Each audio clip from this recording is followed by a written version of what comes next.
सांगली जिल्ह्यात स्थानिक गुन्हे अन्वेषण शाखेने आज पहाटे एक मोठी कारवाई उघडकीस आणली आहे। विनापरवाना देशी दारू वाहतूक आणि विक्री प्रकरणी तब्बल 2,40,000 रुपयांचा मुद्देमाल जप्त करण्यात आला आहे। ही कारवाई 26 नोव्हेंबर 2025 रोजी रात्री 12:30 ते पहाटे 3च्या दरम्यान करण्यात आली आहे। ही संपूर्ण कारवाई पोलीस अधीक्षक संदीप घुगे आणि अप्पर पोलीस अधीक्षक कल्पना बारोकर यांच्या मार्गदर्शनाखाली पार पडली। स्थानिक गुन्हे अन्वेषण शाखेचे पोलीस निरीक्षक सतीश शिंदे तसेच सहाय्यक पोलीस निरीक्षक पंकज पवार यांच्या पथकाने ही धडक कारवाई केली।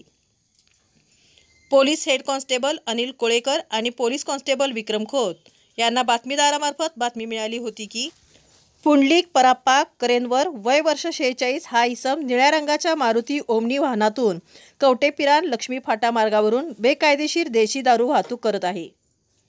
त्यानुसार पथकाने तात्काळ सापळा लावला। थोड्याच वेळात एक निळ्या रंगाची ओमिनी वाहन दिसताच ते थांबवले। तपासणी दरम्यान वाहनाच्या मागील भागात देशी संत्रा, आयरकेप संत्रा आणि श्री एस ब्रँडच्या तब्बल 1000 सीलबंद बाटल्या आढळल्या। या दारूची किंमत 40,000 रुपये तर वाहनाची किंमत 2 लाख रुपये। एकूण 2,40,000 रुपयांचा मुद्देमाल ताब्यात घेण्यात आला। वाहतुकीबाबत परवाना विचारला असता आरोपीने परवाना नसल्याचे मान्य केले। तसेच हा माल जादा दराने विक्री करण्यासाठी घेऊन जात असल्याचेही कबूल केले।